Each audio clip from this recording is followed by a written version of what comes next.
Good morning, Lily, and hello, everybody. I'm Don Counts, and we're here with our CEO, General Manager, Britt Dye of Fayetteville Public Utilities. We're in our studio this morning, coming to you live from Fayetteville Public Utilities. Good morning, Britt. Good morning, Don. Britt, you've been coming in here over 40 years, and a lot of changes have happened over the past 40 years. Actually, consolidation happened in what year? 2002. A lot of people might not remember that we were separate utilities back in 2000, before 2002, you're saying? It's right at 2002, I believe, is the year that we consolidated. So back in the day, there were a water department, a gas department. Was sewer and water together? Or? Sewer and water was together. Okay, all right. And so tell everybody about how that consolidation happened. Well, that came through the city mayor board at Alderman, and they got everybody on the same page. And then, one-stop shop was to go, and to help get everything operational better, and everything went very well to mine. Yeah, as far as I know. Absolutely. That's one of those changes that was hard for many people, but it's definitely a positive change when you look past what we've been doing the last almost 20 years now. Yeah, that it is. At that point in time, I was director of operation engineering on the electric side, and didn't have a lot of involvement at that time. So. Yeah. Well, one thing now, you have to have your thumb on everything to keep an eye on what's going on, because it's not just electric anymore. There's so many facets of the business. We're looking at quite a lot of customers that we're serving too. Most people might not realize how many customers that we deal with every day. Well, with all of it combined now, you're talking a little better than 30,000 customers. So wow. That's quite a bit. I hadn't even thought about that number, yeah. 30,000. And as we continue to grow, especially in gas and in telecom and that kind of thing, that's an expensive venture. Some people just don't understand why we're just not out at Delrose or whatever. But we're working on trying to expand our telecom services, because that's a need, just like in the old days of needing telephone. We've heard that story growing up. Me and you might not remember not having telephone, but our parents remember not having telephone and how exciting it was. And now there's people out there just really, really wanting. Yeah, internet is very valuable these days. You have a lot of folks that work from home. Right. Telemedicine is another thing. Students learning on the internet. Lessons and all are putting on the internet now by some kind of an app that they're doing, and they need that be able to get to that when they go home every day, get on the internet and do what they need to get done. Absolutely. There's not many things now that's not connected somehow, some way, and to live in an area where it's not connected, it's very, very tough. It is, especially when you come in. It's even where I live, it's hard to get internet, and when you work here on it all day, just about, and then you go home and it's either really, really slow, or if it rains, you don't have any service. So that's true. It's one way or the other. Absolutely. Well, we are working on, let's talk about AMI just for a second, because that's going to talk to a little bit about, we kind of know when people are out, but we still, at this point, we want people to call and let us know, what do you want people to say when they're out? We had outages, we'll have some with some storms here and there, or maybe a tree down or whatever, but what do you want people to say when they call in? Well, they need their 911 address and a good phone number.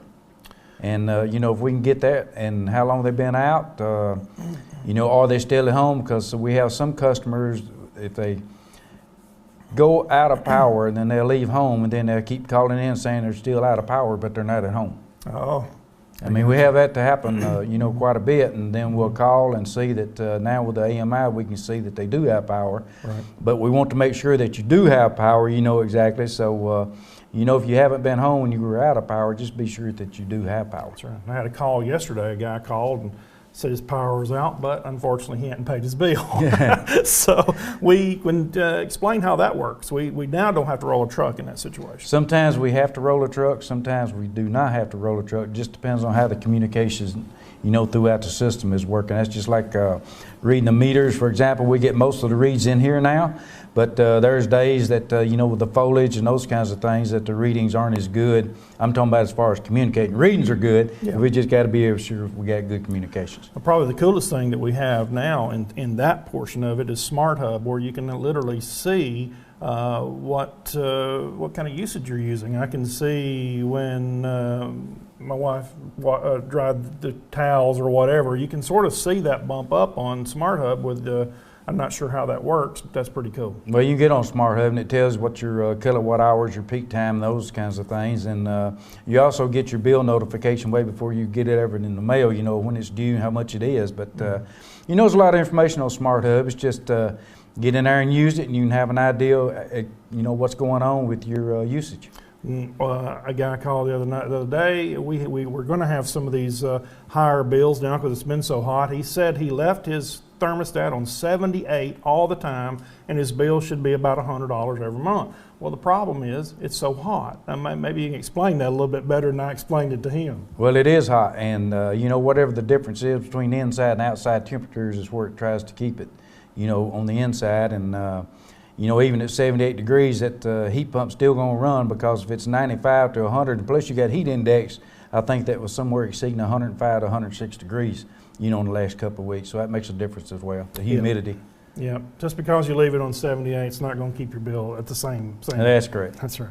One thing that we work on all the time, and you're working on trying to even build that program within, and that's tree trimming. Talk a little bit about the importance of that. The tree trimming is very important. A lot of our temporary outages, or an outage, you know, is caused by a tree, either a fallen tree that's in the what we call the danger zone of the line. We might be trimmed at 30 feet, but you might have a 70 to a 75-foot tree that gets blown over by wind or hits by lightning, and it goes right through the line. And the last big storm that we had, that's what we had actually, was a tree that fell through the line, broke 2 poles, you know, out toward Timberlake on Eldad Road. But you know, it could have been a lot worse for the storm that we had. The system holds up very, very well.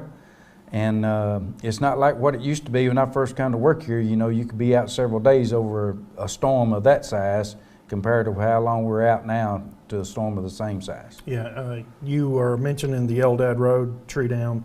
You were out there on that. The importance of that, I know it's all outages are important, but that line fed the water department, I believe. It fed the water plant, and you know, we got contingency plans that goes on during our new water plant. We have a generator that can run about 30 hours, and you know, if we're out 30 hours, we got more serious problems than that. Yeah, but, you said that in a meeting the other day. I'm thinking, well, that's good, you know, but it's good to know that we have that much time to get the lines built if we needed it. That is correct, and you know, everything.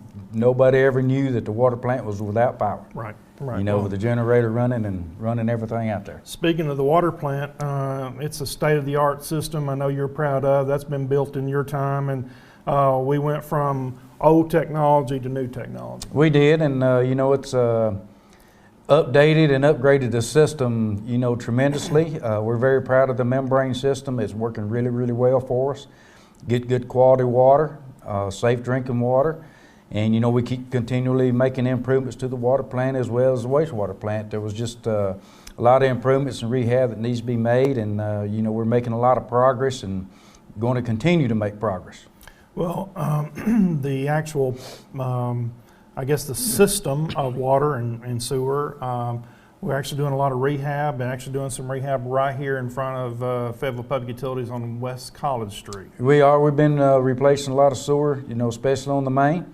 All the cuts that's in the turning lane, what those are taps that comes in from the customers that live up and down on each side of the highways. We have to cut the pipe bursting that takes effect, pulls in a new line, then we have to cut the road to make the taps from each business or residential customer. And then we're about finished with this project on this side, but we're getting ready to move to the east side of the square, you know, down around East Market, Franklin, you know, all down in those streets. We're fixing to move in that direction.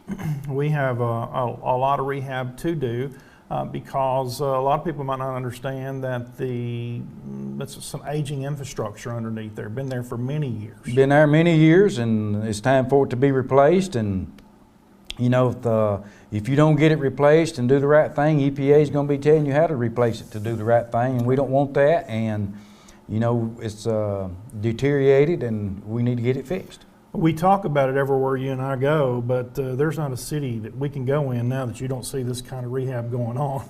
That's correct. You know, everywhere you ride down the street or something, you'll see a lot of this now. People might think it's just an FPU thing, but it's not. It's not. We don't like cutting up the streets.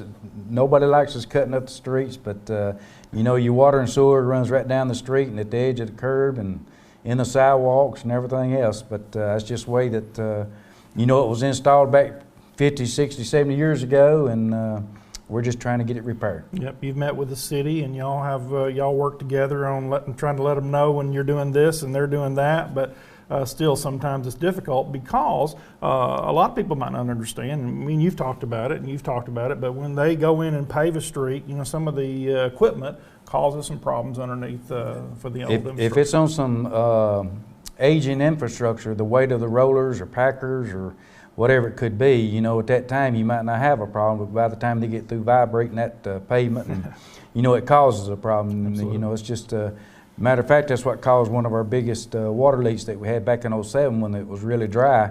And, you know, we had a big water leak that drained the entire tank up there off of Cherokee Hill. So it does cause a problem, and sometimes they're hard to find. We have a very high-tech, cool SCADA system. It tells us how much water is in tanks, and we have dispatch here 24 hours a day looking at that information. You might talk a little bit what all happens in our, I guess, for the people at home. It was sort of our hub, our emergency operating center, but it's a SCADA desk. You might talk about that area. Yeah, it looks at it just like it does on the electric or the gas or the telecommunication side. You know, we have the water tanks up on the screen, it tells the level. We also get alarms when the pumps don't kick on like they need to, or they're staying on too long and they don't kick off like they're supposed to. So come a long ways as far as the new technology on the water plant, and you know, we will continue to improve on that with the district metering and those dividing sections up to see where, you know, to help find a leak, but the AMIs are also helping us find leaks. Oh yeah, that's right. Now that's another good point. We've found a lot of water leaks, and we've saved the customer a lot of money with AMI. We have, and you know, they were not aware of the water leaks, and we can see it come in as an alarm or high usage, and we'll contact the customer and ask them they might want to check to see if they got a water leak, and you know, they're all very appreciative and thanks us for it because they're unaware that they do have a leak. I mean, we've come a long way with that because that is a really, really good thing. So, you know, you can't fully depend on it, but yet, you know, we can, in many cases, we can find out if they have a serious water heavy usage and notify them in time to get the leak fixed. Yeah, we can. That's really cool. There's a lot of positive things to AMI, just like you know, one thing that you're talking about too that we hopefully someday down the future we're going to do pre-buy. You might explain a little bit about that. That's coming. On the prepay on the electric side, you know, so where folks like that, they come in, you can pay so much and then you get so much usage on the kilowatt hours, and you know, a lot of that we haven't set up how we're going to do that as far as all of our policies and those kinds of things. But you know, you can kind of envision, you know, if you want to do prepay, then that might keep you from paying a deposit, you know, because you're already paid for what you're going to use, you know, so it can help out customers, and just another option that, you know, might be down the road here in the future that will be going that direction. Yeah, you've talked about it some, so I think that is coming someday, and that's good. We have a lot of great things in the future. We've talked about the past and where we've been, and the electric side's got like a 20-25 year plan, so you have to be thinking ahead because you never know. You got to be planning for the future. Well, you know, the electric side, even though the conductors are, a lot of them's on the poles, but they deteriorate as well as just like water lines and sewer lines under the streets and gas. But you know, because the inside of the conductors start deteriorating, which you can't see on the outside, but they become brittle and those kinds of things. And we got some infrastructure well that's aged on the electric side as well, just like the water and the wastewater side.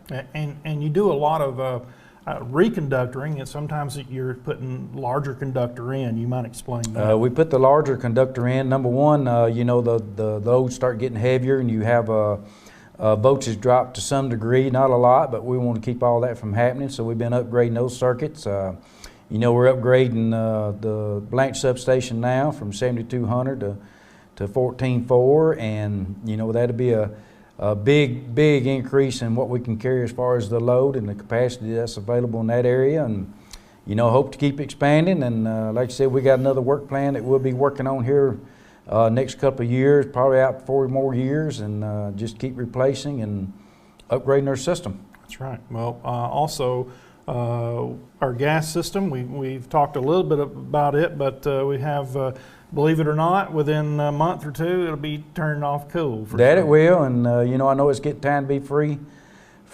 fall light ups, and you can't say that real fast, no, so it's be really good for the customers. So a lot of the older folks, they like to be prepared and be ready for the cold snap. So I guess in another month or so, we'll talk a little bit more about that.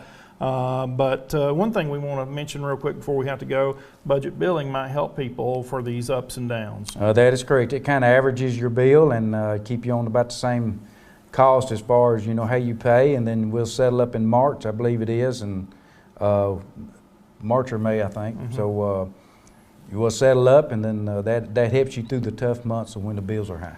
Last month we talked a little bit about the lineman tags. I think you may have enough numbers. Lineman tags, we've met the number. So, they will be start making them. And a lot of us that work here has got a, you could pre-order, and a lot of us have done that. And throughout the state of Tennessee, I was beginning to wonder if we was going to ever make the quota, but we did make the quota. And, it goes to a good cause. And absolutely, I'm looking forward to seeing what they're actually going to look like. Hopefully that'll be here soon, and you'll be seeing those around town. And but anyway, so we appreciate what you do here at Fayetteville Public Utilities. You got a lot to keep an eye on, and we got over 100 employees that we work with every day. And so anything else before we go? No, it's just it's summertime is kind of going down a little bit. It's football season, so when it's football season, the weather starts getting a little bit cooler maybe, and wish them all good luck with their seasons this year. And that's right.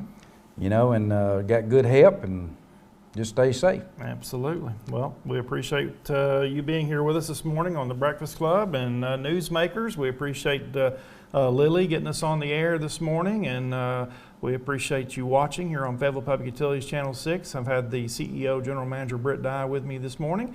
I'm Don Counts, and we'll see you back in here next month for another edition of the Breakfast Club Newsmakers.